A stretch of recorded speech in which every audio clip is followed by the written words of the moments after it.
Harka fuunee akkam jirtan kabajamtoota hordoftoota qophii keenya daawwachaa kan jirtan qophii waltajjii mo'aati. Qophii waltajjii mo'aa keenya inni torbee kanaas eegalee jira. Qophii keenya simbiraan keenya egaa isinis karaa foddaa televezyiina keenya akkasumas karaa miidiyaa hawaasaa biyya keessaaf biyya alaatti sanii nu daawwachaati kan jirtan. Haga xumura qophii keenyatti akka nu waliin turtan gamanumaan isin affeerra. Qophii kana qopheessuudhaan simbiraan kan ga'u Angalataa Jaaraa ogeessa kaameraa keenya Abdii Qalbeessaa waliin ta'uudhaan eessayyuu dhaqinaa nu waliin tura.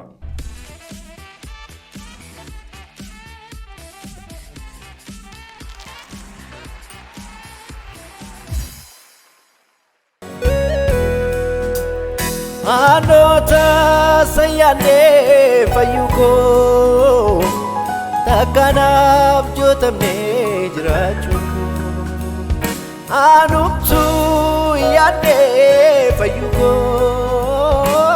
namoni nabjone jirachu sinambai angararaku yomiyo siarga Sinambai angaraku yomiyo siarga ansimane simane kabra nikadu ansimane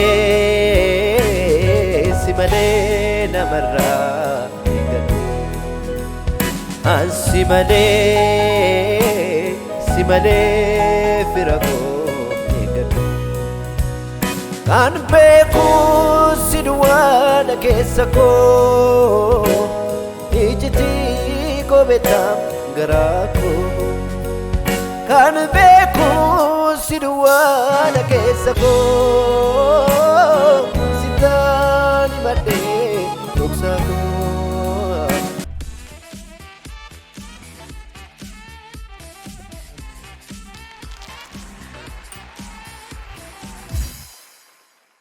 Deebinirraa kabajamtoota daawwattoota keenya daawwachaa kan jirtan qophii waltajjii mo'aati. Egaa waaqayyo jedhee torbee kanas qophii qabannee isiniif dhiyaannee jirra. Istiidiyoo keenyatti argamna keessummaa keenya wajjin. Keessummaan keenya irraa baay'een keessan akka beektan abdiin qaba. Faarfataa Heenok Joorji nu biratti argama. Isa waliin turtii kan taasisnu. Isinis immoo haga xumura sagantaa keenyatti nu waliin turaa jennee isin affeerra. Faarfataa Heenok baga nagaan gara istiidiyoo keenya dhufte. Baga nagaan nu eettanii isinis eebbifamaa Horra Mo'aa TV Mo'aa. Siyaaruu keenyatti baay'ee gammanna. Affeerraa keenya kabajjeemmoo istiidiyoo keenyatti argamuu keetti waaqayyo si eebbisu baga nagaadhaan dhufte gaasaa tokko goonee waliin turra jechuudha. Tole eebbifamaa isinis. Haalli amma nu keessa jiru kun akkuma beekamu baay'ee gaarii miti. Koronaa vaayirasiin addunyaa irratti biyya keenya keessattis haala sodaachisaa baay'eedha kan jiru. Torbeen kun immoo keessattuu biyya keenya keessatti namooti dhibbaan lakkaa'aman dhibee kanaan qabamaatidha kan jiranii. Haala kana keessa teenyatti qophii kan hojjechaa kan jirru. Akka miidhameesiif haalli amma jiru kun maal si fakkaata? Haallichillee hedduu ulfaataadha. Nu qofa biyya keenya qofaatti mini akka addunyaatti waan ta'eef baay'ee biyyoota hedduu dhiphina guddaa keessa galcheera. Nullee akka wal arginee jaalala obbolummaatiin waaqeffanneef hedduu nu daangesseera. Egaa inni kuni yoo waaqayyo biraa ta'e waaqayyo baay'ee waaqayyo utuu hin beekin wanti ta'u hin jiru. Garuu firstly yaadisaa kan eenyutti seedu malee al tokko seexannis waan hojjechuu barbaadu yeroo hojjetutti beekumsa waaqayyoon alatu hin ta'in waaqayyo gaariidhaafis wantoota tokko hin fidaa. Garuu akkama ilaalaa jirru kanatti haallichi jabaataadha. Waldaan kiristaanaas cufamaniiru. Garuu akka kootti akka dhuunfaa kootti waldaan kiristaanaa cufamuun kun hedduu natti dhaga'ameera. Utuutti yaadame maaliifi bakka garaagaraatti yeroo ilaallu haala taaksii keessa ta'anii haala hojiin mootummaa hojjetamaa jira. Hojiin dhuunfaa hojjetamaa jira. Hojiin waaqayyoo garuu daangeffamee jira. Hojii wangeela lallabuu hojiin waaqayyoon waaqessuu kadhachuu daangeffamee jira. Inni kun taargettiin isaa maalii seedu gaggeessitoonni waldaa kiristaanaatti yaaduu qabu jedhee yaada.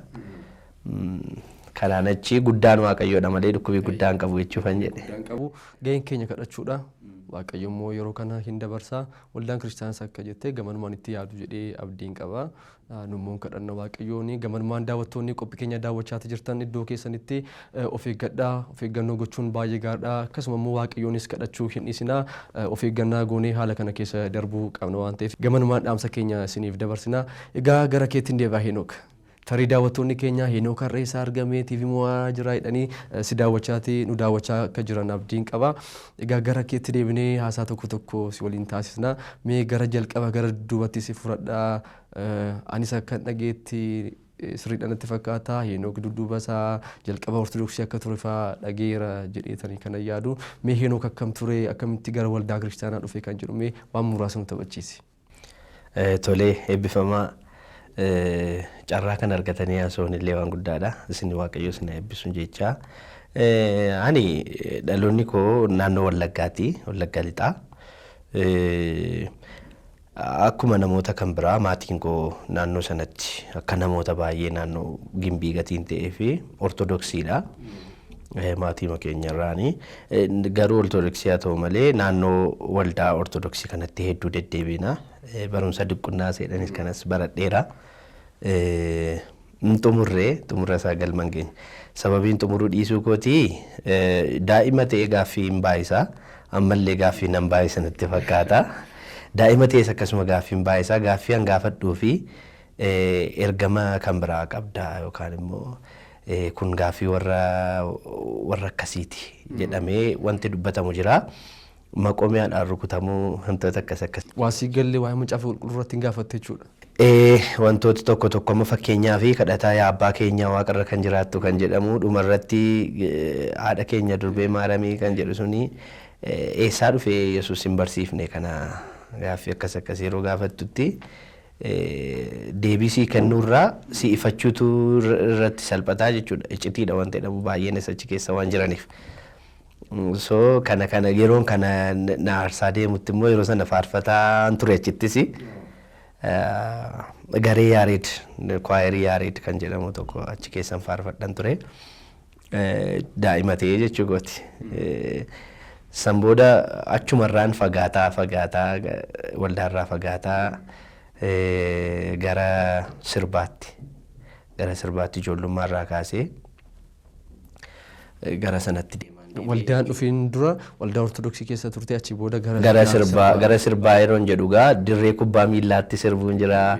Bakka sargii dhaqanii waan akkasii kun jira. Ijoolleen naannoo yeroo isaan si jajanitti. Mana barumsaatti immoo kilabiitti qabamu jira. Isa booda yeroon ol guddataa dhufu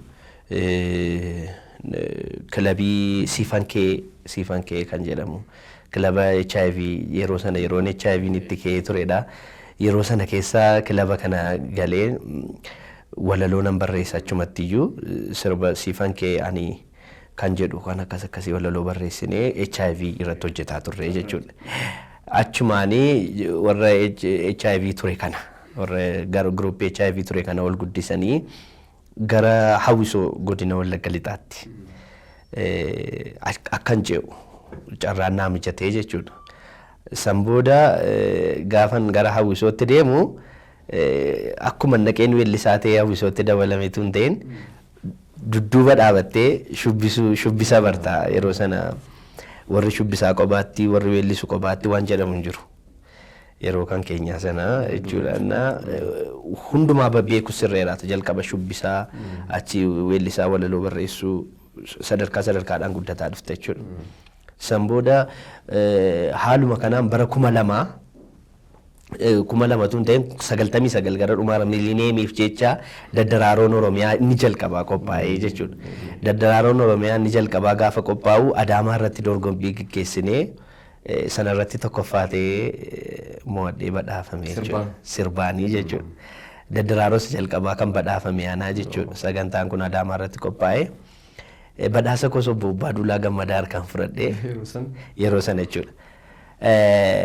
Kun 99 gara dhumaa miilineemiif hojjetame sagantaan kun jedhee sitti meera. Baruma 2000 sana keessa utuun gara amantii isaan amma keessa jirutti utuun dhufin dura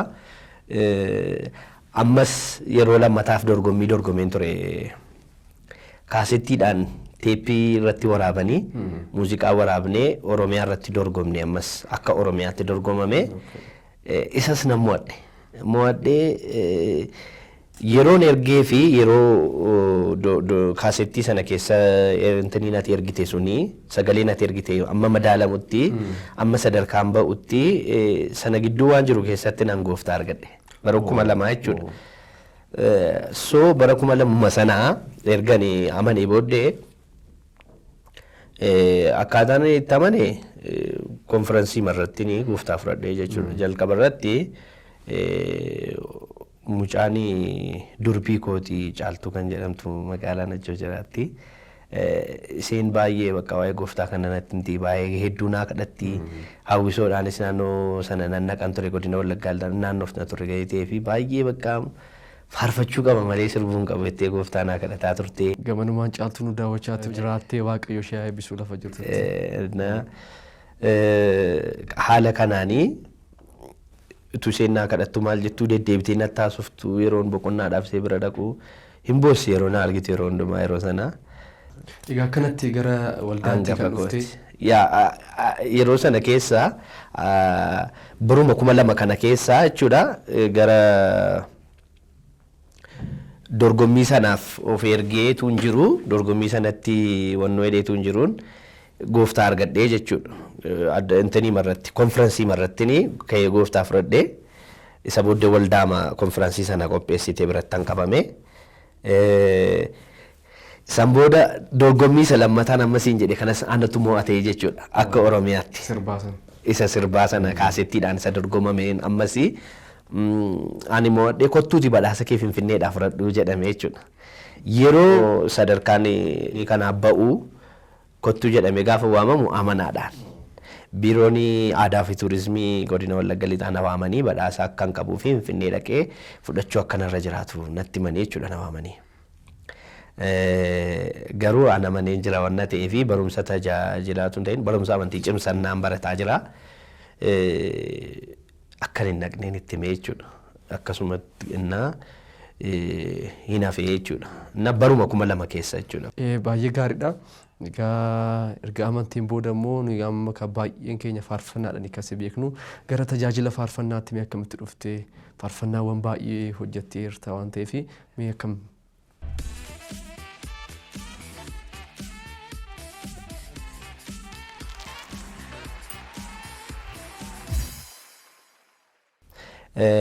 Gara faarfannaatti kan hin dhufe jalqaba barumsa amantii cimsannaa ergan baradhee booddee barumsa tajaajilaan baradhe.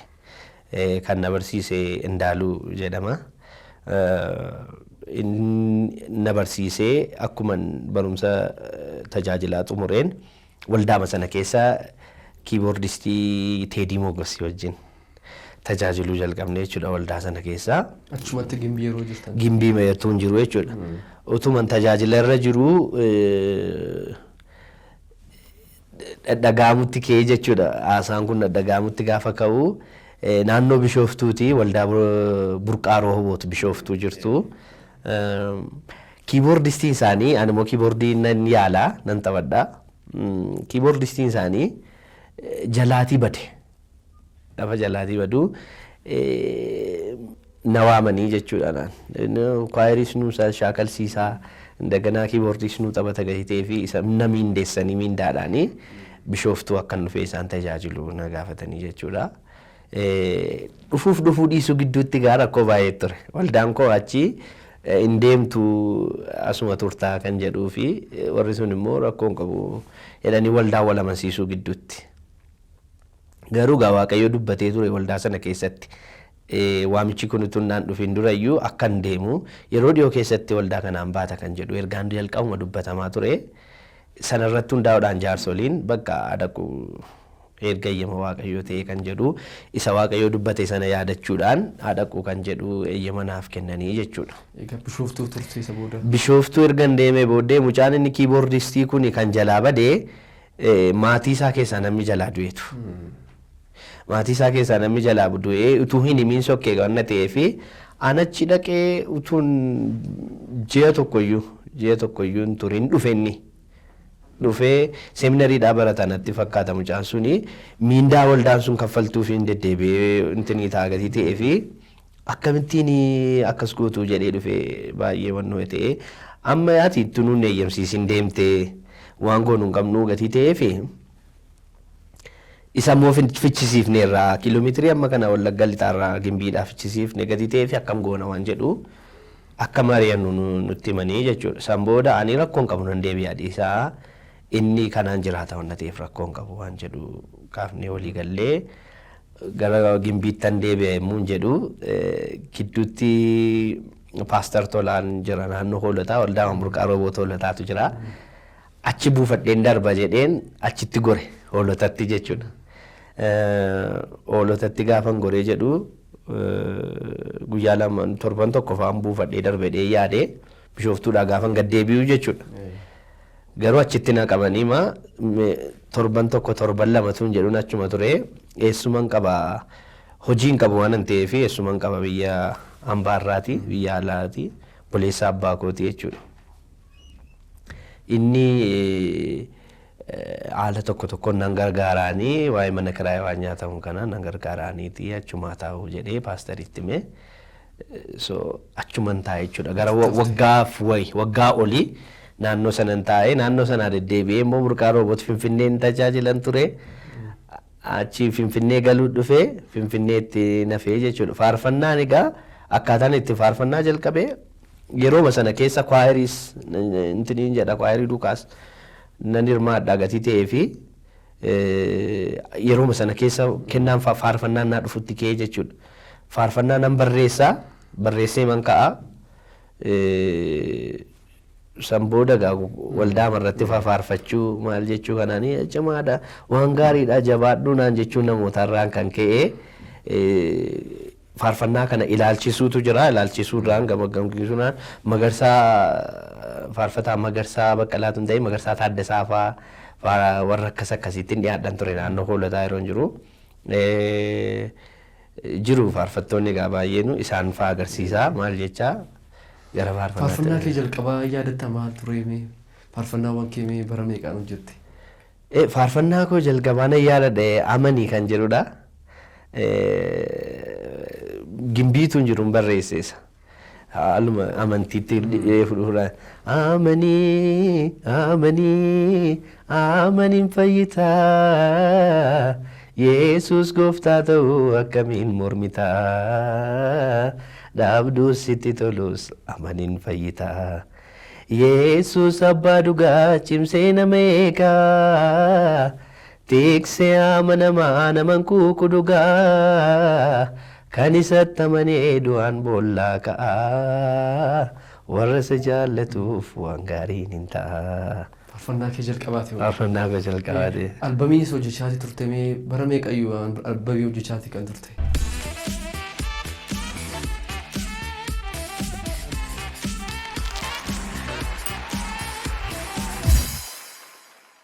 Albama kana hojjedhe amma yeroo isaa deemeerallee kiriil kan ta'e yeroo isaa ji'a isaa wajjin yoon sitti mubaadhee bara 2002 natti fakkaata amanee waggaa lama akkas jechuudha. Inni kunis mudannoodha. Hoolota ergan dhufee booddee baadiyyaa naannoo Shawaa kana keessa fardaan miillaan deemanii tajaajiluutu jira. Kiraaraan, gitaaraan akkas malee kiiboordiidhaan miti. Kiiboordiin naannoo magaalaa ma jira. Naannoo magaalaa waldoota tokko jira sayyuu malee iddoo hundumaan jiru. Na baadiyyaa fardaan deemtaa kiraaraanii, gitaaraanii kanatu jiru. Yeroo achi dhuftu immoo tiraanspoortii jedhanii amma murtaa'e 200, 300, 100 akkasumatti immoo waraqatuma duwwaa immoo poostaa keessa kaanis waldaa keetti geessedhanii yeroo itti kennamtu jira. Sanarraan yeroo sana keessa dhaga. Mucattii tokkotu jirte waldaa Burqaa Roobotirraa faarfannaa hojjetti. Ani istuudiyoon garamitti akka inni galagalu hin beeku. Amman tajaajilu kana istuudiyoon eessatti akka inni galagalu hin beeku. Maal keessa akka dhaabatanis hin beeku. Innaa isuma kilippii irratti argitu Magarsaan fa'aa akkas eerfoonii kaa'atanii sana ilaaluurraan kan hafee istuudiyoo maal akka fakkaatu hin beeku. Innaa mucaan kuni faarfannaa hojjetaa jirti. Daawit Lammii biratti hojjetti yeroo sana Zarubaabel istuudiyoo Zarubaabelii naannoo Boolee kana jira. Achitti hojjetti faarfannaa albama guutuu hojjetaa turte. Isa booda faarfannaa tokko irratti akka ishee gargaaru kwaayirii tokko keessa faarfannaa turre gadi ta'eef waldaatti sagalee koo nageessi na gargaari iddoo kanatti kan naan jettee jechuudha. San booda ishii jedheetan dhaqe. Gaafa naqu carraa gaarii ta'ee Daawit Lammii kan amma qindeessaa beekamaadha amma qindeessaa muuziqaa faarfannaa beekamaa nama Waaqayyoo baay'ee dibee kaasee nama daandii Waaqayyoo irraa hangamaa jiru nama baay'ee jaalladhus hiriyummaadhaanis yeroo baay'ee olii wajjin dabarsineerra isaa wajjin wal argine jechuudha. Guyyaa jalqaba wal argine kana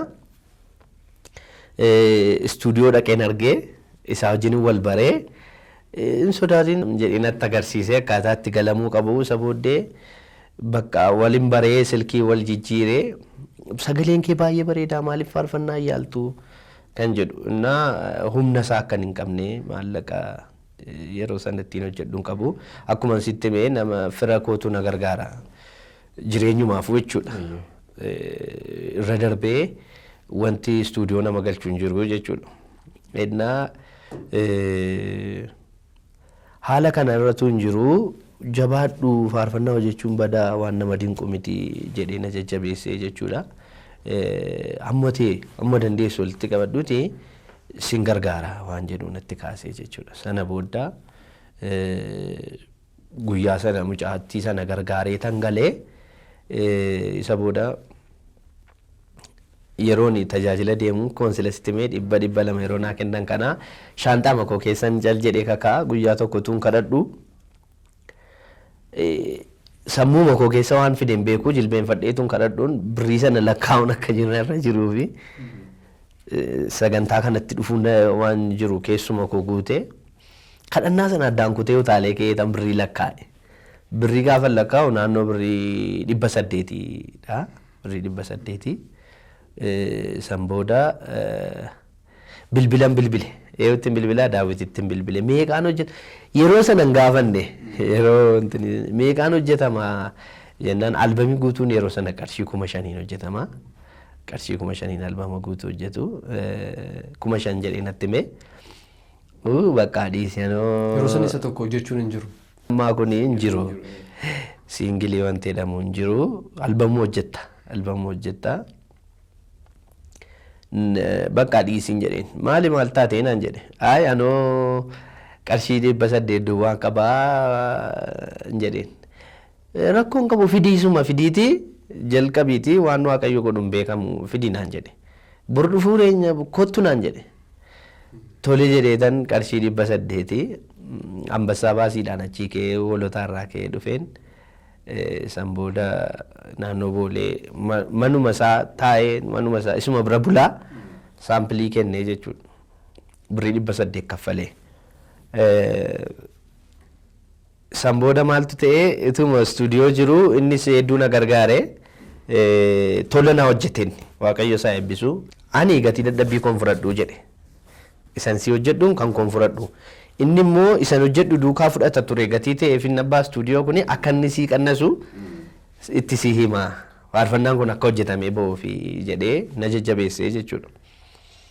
Tole jedheen ituma hojjechaa jirru qarshii yeroon tajaajila deemu argachuurraa kan kee ammasii ulullee saaksii waan akkasiitti daddaballee galchuutti kaanetu birrii istuudiyoon kaffaliin jechuudha. Innaa faarfannaan kun mimmiidhagaa deeme achi booddee warri yedduriif gaa ofii kee raabsitu akka ammaa kana warra mana faarfannaatu dhufee faarfannaan gaarii maaltu jira jedhanii gaafatanii ilaalu. Isa booddee warri faarfannaa Diibooraa natti fakkaata dhufanii faarfannaa gurmeessaa natti fakkaatan yaadadha dhaggeeffachuudhaaf dhufanii kan gurmeessaatu dhaggeeffatanii. Mee faarfannaan kan biraan yoo jiraatin dhaggeeffachiise na dhaggeeffachiise jechuudha. Daawit tuun ta'in yeroo sana kan dhaggeeffachiise dinqaatu istuudiyoo ture. isatu dhaggeeffachiise natti fakkaata. Bakka mucaa kana wajjin haasa'uu qabnaa jedhanii jechuudha. Utuu ani kaffaleen fitin stuudiyoomatti bitamee jechuudha. Albaamii san keessa faarfannaa kam kamtu ture yeroo sana? Isammaa inni sila siin jedhee amanin fayyitaan jira. Ansi malee. Ansi malee. Fira koon abdadhu gooftaa. Madda gaarii. Yoomiyyuun irraanfatamu. Yaa rabbanaa. Yaa zalkaraam yaa waahida kullanni an kan jedhe suni inni Sudaaniffi suni Arabiffa sana jechuudha. Isaantu ture faarfannaa sana keessaa gara faarfannaa 14 hojjenne irraayyuu hambifneerra iddoon ispeesiin fudhachuu didee irraa hambifneerra meegaabaayitii 700 duwwaa qabatanatti fakkaata siidiin yeroo sana irraa hambifneerra faarfannaa iyyuu jechuuf hin jedhe haala kanaan faarfannaan albamni jalqaba hojjetame jechuudha. Faarfannaa jalqabaa albamii akkasitti hojjettee isa boodas faarfannaa hojjechaa turte miti ree? Egaa kana erga kaasneen booda amma tarii namooti baay'een gurra nutti qabaatti kan jiran nu faarfannaa baay'ee hojjettee faarfannaa ittiin eebbifamnu dhugaa dubbachuuf faarfannaa haga ammaatti hundaa keessatti ittiin waaqeffatamuudha faarfannaa kee kan turan jechuudha. Ansi malee faarfannoota lammaffaa kaasatti turte kan hin raaffatamnedha. Isa booda faarfannaa hojjetee Henook immoo waldaa keessaa bahee gara biyya lafaa deemee waldaatti deebi'ee ammas deemee amma immoo dhufee waan jedhanii wantoonni akkas wal jala darbanis jira. Dhugaa immoo atis immoo deemtee turte amma immoo deebitee dhufte. Gaamee deebuu kee haasoo kee duramee akkamidha haala kana nu taphachiisime jalqaba akkamitti gara biyya lafaatti deemtee faarfannaa hojjettee sababni isaa faarfannaa namni hojjetu kan faarfataa erga ta'een booda kennaadha. Tajaajila faarfannaa keessa namni jiru immoo waltajjiirras tajaajilaa turte. Namni faarfataa ta'e tokko fuula waaqootis taanaan nama birattis gatii guddaa qaba. Waan salphaadhaan waldaa keessaa deemu miti. Tarii maatu ture mee waan sanutti himi?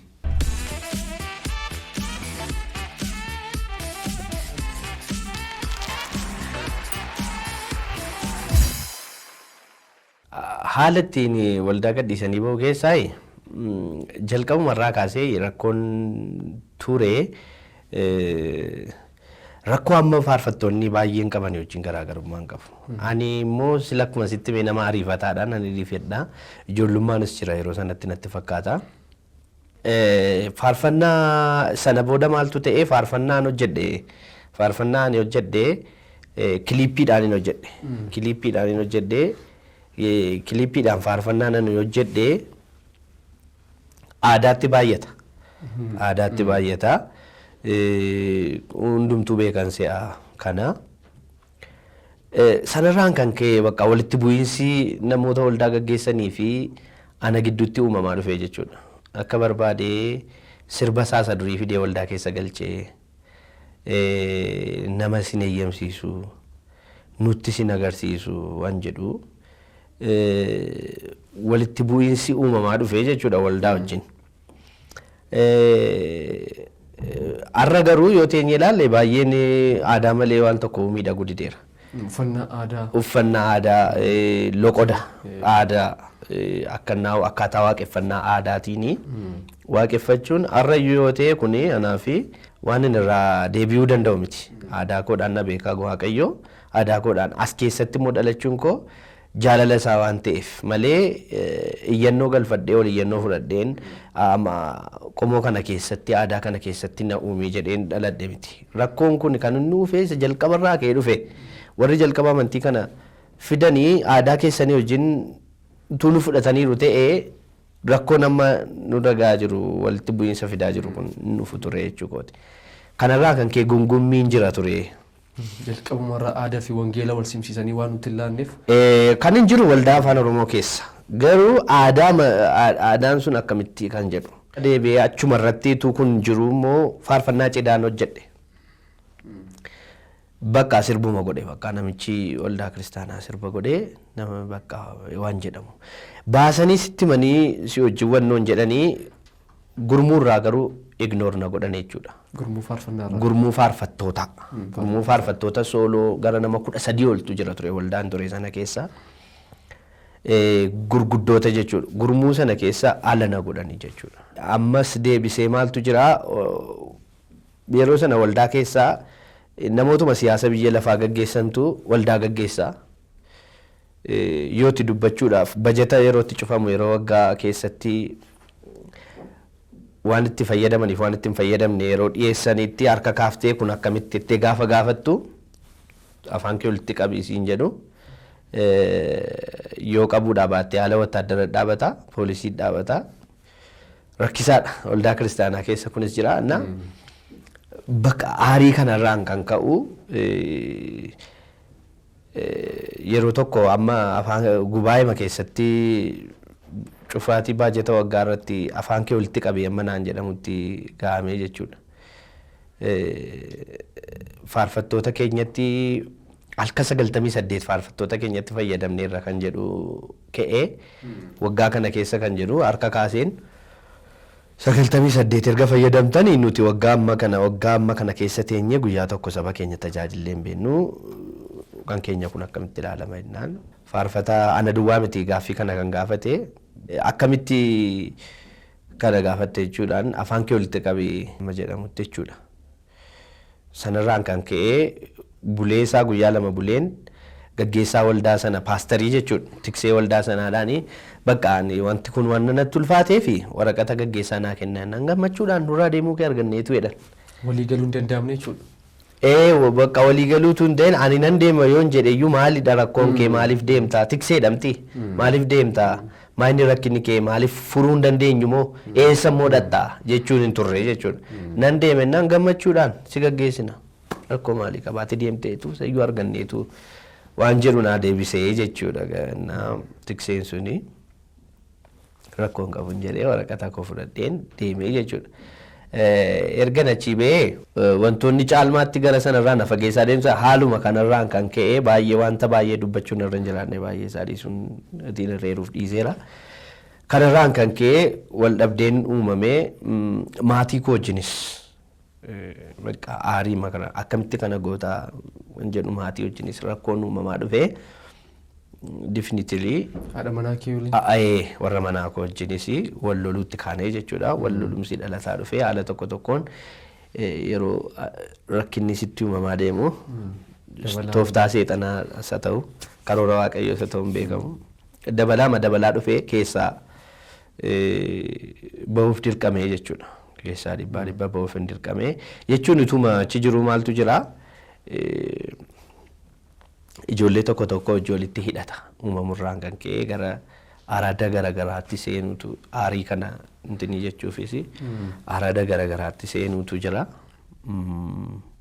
Baay'ee araada anamma kan hin jechaa jiru araada garagaraatti seenuun kun isaatu akkas na godhee wayiitti sababeessuutu hin ta'in suni wantooti yeroo sana turanii dhibbatti balleessaa kooti dheena mana kan kooti jedheen fudhadha. Sababii haa qabaataniyyuu malee jechuu kooti. Eenyutti iyyuu qabuun barbaadu. Sababni kamuu jiraate amma dandeenye dhaabachuu qabna ture. Yaa sababii kamiyyuu haa jiraatu balleessaan kan kooti ofii kottiin quba qabaa jechuu kooti. Malee abaluu gatii akkasina godhee fidaase jedhamu ati waan na gaafatteefin haalota tureen sitti himuuf jedheetani malee anuma abbaan balleessaa jechuu kooti. Haala kanaan achi fagaachaan deemee jechuudha. Fagaachaa deemuurraan kan ka'e biyya lafaatti makamuutu. Namni si gaafatu turre yeroos tajaajiltoota kanatti deemi siin jedhanii already deemi rakkinan qabuu deemte siin jedhanii sii kennanii akka hiriyoonni faarfattoonni waliin tajaajilaati turte barbaacha keen qaban ture akkam turame? Namoota tokko ta'uu danda'a. Fakkeenyaaf amma Asaffaa Malkaa jira amma YouTube qaba. Mucaan kun Ameerikaarraa dawwalee na gaafatama. Henook waan hin dhaga'u kun maali? Amanuu hin dandeenye kan jedhu namarraa kan jedhamu biyya Ingilaandi jira mucaa gimbiiti. Inni yeroo baay'ee irra deddeebi'ee na gaafataa ture. Baay'een galateeffadha. Akkas ta'uun qabu nama jechaa turan keessaa tokkodha. Kanumarraan kan ka'e fira koo na gargaaraa ture siin jedhu sana wal dhiisne jechuun bakka ignore na godhe jechuudha. Namoota walitti namoonni tokko sittaa sa'urraa si dhiisutu isaaniif kan salphatus jiru. Maleessaa biyya keessaa namoonni kaan waan gammadan natti fakkaata. Waan gammadan iyyuu natti fakkaata maaliifi namoonni tokko dhibbatti kan gammadan iyyuu jiru jedhee yaada. jaalalli faarfattoota bira jiru hagas mara wanta nama gammachiisu jedhee yaadu because maaltu ture business ideaatu jira malee jaalala waaqummaa giddu galeessa godhate miti kan ture so deemuu keetti deemu waltajjii nu gadhiisee bakka keessumaa immoo tajaajila cidhaa kana aanatu hojjeta ture faarfannaa baay'een cidhaas qaba faarfa albamuu qaba kan cidhaa albama guutuun qaba Mm. faarfannaa cidhaa maal akkam bareedaa sana fa'aa amma isaan faarfatama iddoon hundumatti namni hojjetee sin jiru jiru. isa dura albama kan hojjeteen turre Abbabaa Tamasgaan fa'aa siingilii albama isaanitti dabalanii tokko hojjetaniiru isa asitti kan hojjetame hin jiru isa duras kan hojjetame hin jiru albamni hagammaa jechuun aanatu hojjeta ture baay'inaan namoonni akkan isaaniif hojjedhu akkan hin jiru yeroo sana baay'ee beekamaas miti akka amma baay'eedha namoonni sagantaa kana qabatanii sagantaa cidhaa qabanii hojjetanii jiru baandii akka baandiitti iyyuu kan dhaabbatan jiru yeroo sana garuu eenyuyyuu hin jiru anumatu faarfannaa cidhaa qabateef haala nu mijeessitee yoo namoota baay'ee fuusiseera kanaan namoonni baay'ee maatiin baay'een CD mana isaanii keessa jira jechuudhaan CD cidhaa isaanii irraa kan nama baay'ee kan inni irratti hin hirmaannes immoo ta'e sagalee faarfannaadhaanii jala galchatanii baakgiraawundiidhaan mana hundumaa kaate faarfannichiin faarfatama gaafsa baakgiraawundii sargii isaanii viidiyoon sargii cidhaa jiranii yeroo ol fuudhanii viidiyoo cidhaa sana baakgiraawundii isaa kan jiru faarfannaa cidhaan kan kooti jechuudha so san baay'inaan kan hojjetaa ture nagatii ta'ee fi jibbatu jireedhe yaadannaa namoonni baay'een san booda waan baay'eetu jedhamee jechuudha ndiyaawun baga deeminni ndiyaawun sirbadhaamu yeroo deemsan booda naannoo sun yeroo qabsoo ture sirbawwan qabsoo garaagaraa sirbitee turte hojjettee turte warri kaan lakkii qabsoodhaaf deemi warri jedhanis turanii warri kaan immoo jaallattoota deeggartoota barbaachiifis deemi immoo yaadonni jedhanis hin ka'u kanaaf ati kana miti waan jedhu nu kaasta jechuudha. Jechuuni amma maaltu jira seete yeroo sana keessa akkuma sitti mee yeroo ani ba'e keessaa qabsoon kunis jalqabee jechuudha sirbatti definitely sirbatti utuu hin galiin dura cubbuu miti kan jedhu haasofne jechuudha sirba qabsoo kan hojjennee cubbuun ta'u falmachuudha kan jedhu achumarraan keetu gara sanatti kan gara sirbaatti ce'amaa kan dhufe innaa ijoollee sirba qabsoo hojjetantu jiru hojjechuu barbaadantu jiru aayidiyaasaa jechuun hundumtuu gahee mataasaa waan ittiin ba'atu ture kan yeroo sana irratti odeeffamu gadi ta'ee fi bakka maaltu ta'uu qaba kan jedhuuni walii wajjin tuteenyaa haasofnu kan bakka ati barreessi walaloosaa akkas godhiti jedhanii natti kennanii so nan barreesse ijoollee baay'eef hin barreesse anaaf naan milkoofne malee ijoollee ani barreesseef baay'een isaanii amma biyya alaa jiru. Sirboota qabsoo baay'ee barreessiteef. Sirboota qabsoo barreeffaman baay'ee isaa anatu barreesse baay'ee isaa jechuudha. Kan inni ofii koon sirbeen alaa an lama fa'aa caalaan sirbinee garuu namoota hedduudhaaf hin barreesse walaloo baay'een barreesse yeedaloo baay'een jedhee yeroo sana jechuudha. Garuu immoo sirrii miti mitiire? Sirbi qabsoo maal rakkinan qabu waan jennetti galuudha. Sirbi faarfannaan waaqayyoo fi sagalee waaqayyoo keessaa dhibbatti akkasuma jedha. Faarfannaan kan waaqayyooti. Lallabii kan namaati. Namatti lallabama waaqayyootti lallabamu. Raajiin kan namaati. Namatti raajama waaqayyootti raajamu. Faarfannaan garuu kan waaqayyooti. Namaaf hin kennamu faarfannaa waaqayyoof kennama gadi ta'ee fi inni suni bifatti ilaalamu qaba karaa wangeelaa yoo ilaalle akkaataatti ilaalamu qaba garuu definitely walumaa galatti yoo ilaalle yeedalliif walaloon maqaa waaqayyoo hin qabne jalqaba irrattis haa ta'u dhuma irrattis haa ta'u giddu galeessattis haa ta'u maqaa waaqayyoo hin qabu taanaan amma afaan biratti fudhatama hin qabu jechuudha. Fudhatama hin qabu mee kana kaasuu keenya nafne biyya lafaa duris gaarummaan qabaatu mee wanta biyya lafaa keessa yeroo dabarsan I think waggaa meeqa turte achi keessa mee maal fakkaata ture mee achitti gaarummaan qabaate yaadu garuu mee isa sana akkamitti yaadatta amma